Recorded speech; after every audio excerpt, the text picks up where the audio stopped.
আসসালামু আলাইকুম। কেমন আছেন সবাই? আশা করি সবাই ভালো আছেন। আজকে সকাল থেকে শুরু করলাম। আমি হাঁটতে বের হয়েছি। ভোরবেলা এখন, বেশ অনেক সকাল। তো আমাদের বাসা থেকে চিড়িয়াখানা পর্যন্ত এসে এখানে একটা মানে গোল রাউন্ডের মতো আছে। তো এখানে ২টা-৩টা রাউন্ড দিয়ে আবার বাসার দিকে ব্যাক করব। তো এখান থেকে শুরু করছি। আজকে আশা করি সবার ভালো লাগবে, সাথেই থাকবেন। চা পাতাগুলো রৌদ্রে দিতে আসলাম। এই চা পাতা গাছের জন্য শুকাই দিয়া মুড়িগুলোকে ঢাইকে রাখছিলাম। মুড়িগুলোকে উঠাবো খাওয়া দাওয়ার পরে। ওদেরকে একটু ঢেকে রাখছি, কারণ তখন বাতাস ছিল সকালবেলা, তখন 7টার দিকে ওদের খাওয়া দিচ্ছি। এখন এগুলোকে সুন্দর করে ঢাকা রাখবো।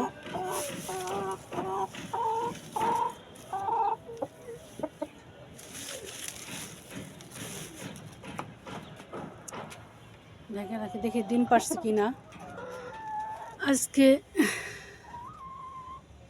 এটা আবার দিয়ে রাখি, কাক আসা দেখা যাচ্ছে ডিম থাকলে কাক আসা খায় ফেলবে, এর জন্য দিয়ে রাখি। ডিম পারছে কিনা। ও ডিম পেড়েছে, 2টা ডিম পারছে, আলহামদুলিল্লাহ। এই যে এইটা হচ্ছে নতুন ডিম দিচ্ছে। এই মুরগিটা এই পর্যন্ত 3টা ডিম দিয়েছে। আর এই যে এইটা প্রায় 1 মাসের মতো হয়, ও ডিম দিচ্ছে 1 মাসের বেশি। আশা করি আল্লাহর রহমতে এখানকার 4টা মুরগি ডিম দিবে আস্তে আস্তে। অনেক খুশি লাগে, তাই না? নিজের খামারের নিজের পালা মুরগির ডিম দেখতে খুবই খুবই ভালো লাগে। আমি আসলে বেশিরভাগই আমার ডিমগুলো আমি জমিয়ে আমার নাতনির জন্য রেখে দেই, ওকেই দেই, কারণ এটা আসলে ন্যাচারাল ডিম। ভালো করে ঢেকে রাখি, ওকেই দেই, ওর জন্য জমা রাখি আমি। আলহামদুলিল্লাহ আলহামদুলিল্লাহ আলহামদুলিল্লাহ, আল্লাহ কাছে লাখ লাখ শুক্রিয়া। যাই, কবুতরগুলোকে ঢেকে রাখছিলাম, কবুতরগুলোকে ইয়ে করি, ডিমগুলো রেখে নিই, নইলে ভেঙে যাবে। এইখানে রাখি ডিমগুলো। আলহামদুলিল্লাহ, আল্লাহর কাছে লাখ লাখ শুক্রিয়া। খাওয়া দাওয়ার পর আমি এগুলোকে, আরে খালি শব্দ করে,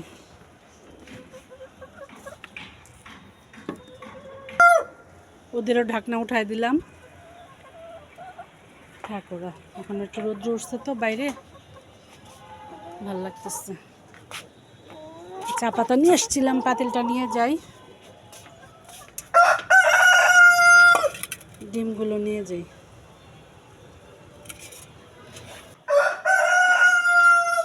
মাশরাফি, এই যে মাশরাফি, দেখো 2টা মুরগি ডিম দিচ্ছে। হ্যাঁ, দেখি, দেখাই এখন কয়টা জমছে মুরগির ডিম। এই যে এগুলো হচ্ছে আমার ফার্মের মুরগির ডিম। এখানে এই যে এটা কয়টা হয়েছে, 1 2 3 4 5 6টা, মাশাআল্লাহ। আবার 6টা জমছে। খুব ভাল লাগে, তাই না? ডিম, নিজের মুরগির ডিমগুলো দেখতে। আর এগুলো হচ্ছে কেনা ডিম, এগুলো কেনা ডিম, এগুলো হচ্ছে আমার মুরগির ডিম। আলহামদুলিল্লাহ, লাখ লাখ শুক্রিয়া আল্লাহর কাছে। আর ওটা তো খালি ডাকতেই আছে। রসুনগুলো ছিলে রেখেছি রাত্রেবেলা, 2 দিন আগে ছিলে নর্মাল ফ্রিজে রেখে দিয়েছি। এখন এগুলো ধুলাম, এগুলো এখন ব্লেন্ডার করব। আদা ব্লেন্ডার করা আছে, কিন্তু রসুন নেই, মাছ রান্না করব, রসুন তো লাগবেই, তো রসুনটা ব্লেন্ডার করে নেই।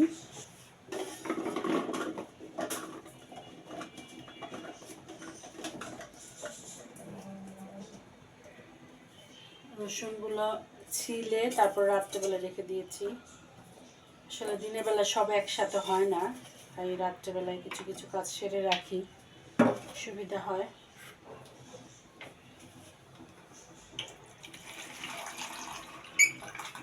হালকা একটু পানি দিয়ে ব্লেন্ডার করে নেব।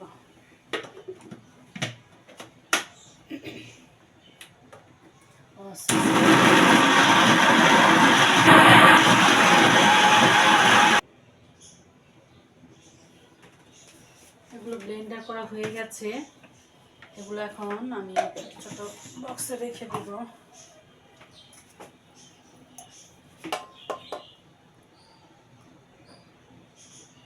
ছোট ছোট করে রাখলে সুবিধা হয়।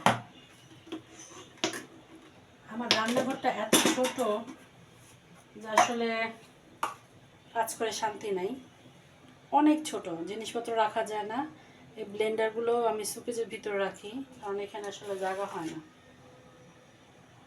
এই কারণে আদা রসুনগুলো আসলে আদা রসুন পেস্ট করা থাকলে অনেকটা সময় সাশ্রয়ী হয়, আর ঝামেলা থাকে না, টেনশন থাকে না। আমার তো আদা রসুন ব্লেন্ডার করা না থাকলে টেনশন থাকে। আবার যখন এগুলো ব্লেন্ডার করতে হয়, এগুলো ছিলা ধোয়া, এগুলো আমি ওই রাত্রেবেলা এগুলো ছিলে টেলে রাখি।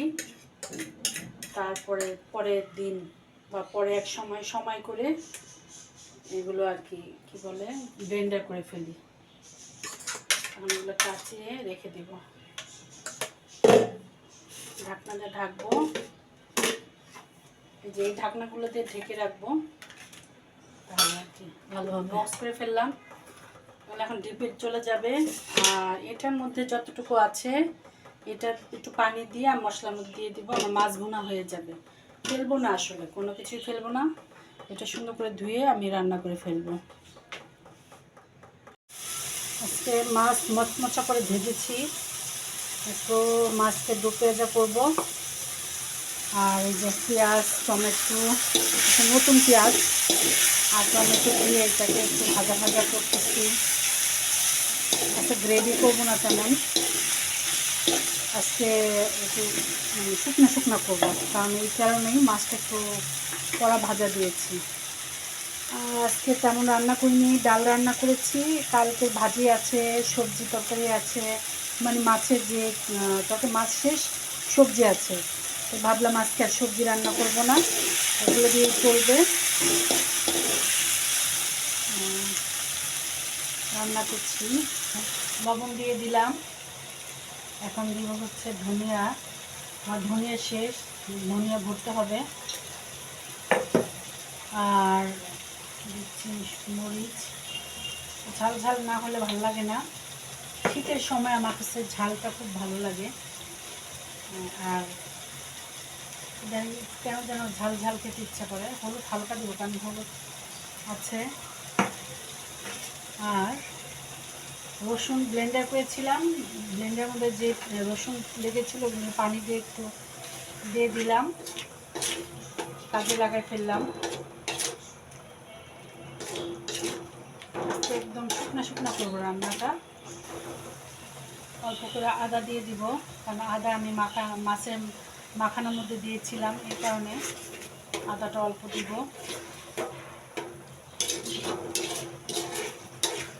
আসলে বাচ্চারা যে কীভাবে খাবে সেটাই টেনশন করি। একরকম রান্না করলে কয়েকদিন তখন সে খেতে চায় না, এই কারণে আজকে একটু অন্যরকম একটু রান্না করার চেষ্টা করছি, দেখি খায় কি না। ওদের জন্য এক এক সময় এক এক রকম রান্না বসতে থাকুক। পানিতে দিয়ে দিব, পানি দিয়ে ভালো করে মশলাটাকে কষায় রেখেছি।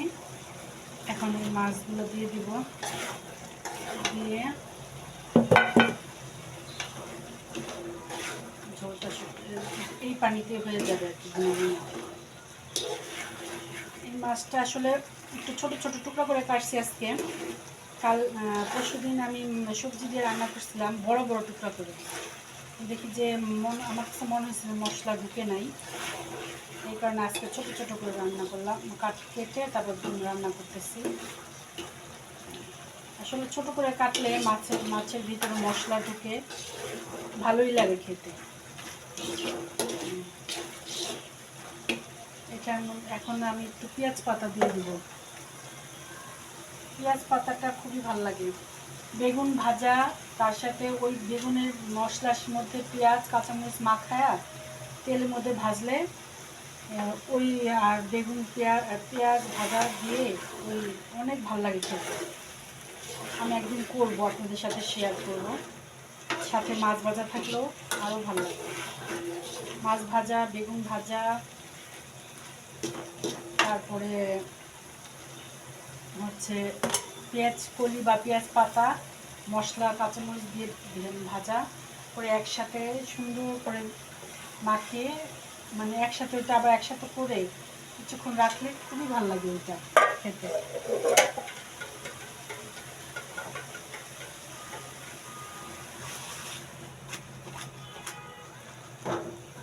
বুঝতেছে না, সাবধানে লাগতে হবে যাতে মাছগুলো না ভেঙে যায়। এখন এটা ঢাকা রাখবো। শেষে একটু লেবু দিব, কারণ হচ্ছে টমেটোটা টক না, এই কারণে একটু লেবু দিব যাতে একটু টক টক লাগে, খেতে ভালো লাগে টক টক লাগে।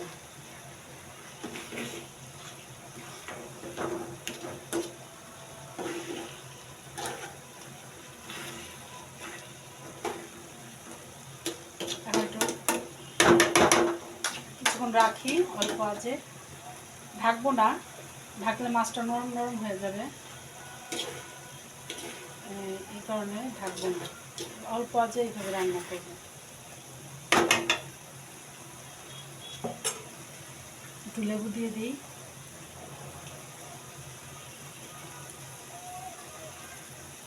লেবুটা দিলে টক টক লাগবে, খেতে ভালো লাগবে।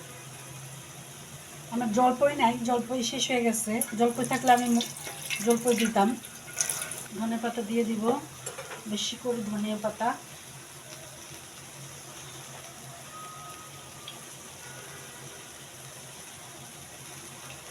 ধনিয়া পাতা না দিলে আমার কাছে ভালো, আমার কাছে অনেক ভালো লাগে ধনিয়া পাতা। তবে এবারকার ধনিয়াগুলা দেশি না, মানে কেমন যেন, আমি যত বাড়ি আনলো ওরকম একটা দেশি ধনিয়া পাতার যে একটা ঘ্রাণ ওরকম না, কেমন যেন হাইব্রিড মনে হচ্ছে, অতটা ফ্লেভারফুল না, কেমন জানো। আগে শীতের ধনিয়া পাতা এক্সট্রা অন্যরকম ছিল ঘ্রাণ। হতে থাক। দেখেন ধনিয়া পাতাগুলো কোথায় চলে গেছে, একদম ইয়ে হয়েছে। মাছগুলো উল্টে দিচ্ছি, ধনিয়া পাতাগুলো ভিতরে চলে গেছে, হয়ে গেছে আমার মাছ ভুনা। আশা করি ভালো লাগবে আমার ছেলের, আসলে ছেলের জন্যই তো সব। এখন মেয়ে তো শ্বশুর বাড়িতে, তবে মিস করি কোনো কিছু যদি মনের মতো রান্না করি তখন আমার মেয়ের কথা খুব মনে পড়ে। হয়তো বাবা মেয়ে থাকলে খুব মজা করে খেত। রান্না হয়ে গেছে, তো আজকে এখানে বিদায় নিচ্ছি। সবাই ভালো থাকবেন, সুস্থ থাকবেন। আসসালামু আলাইকুম।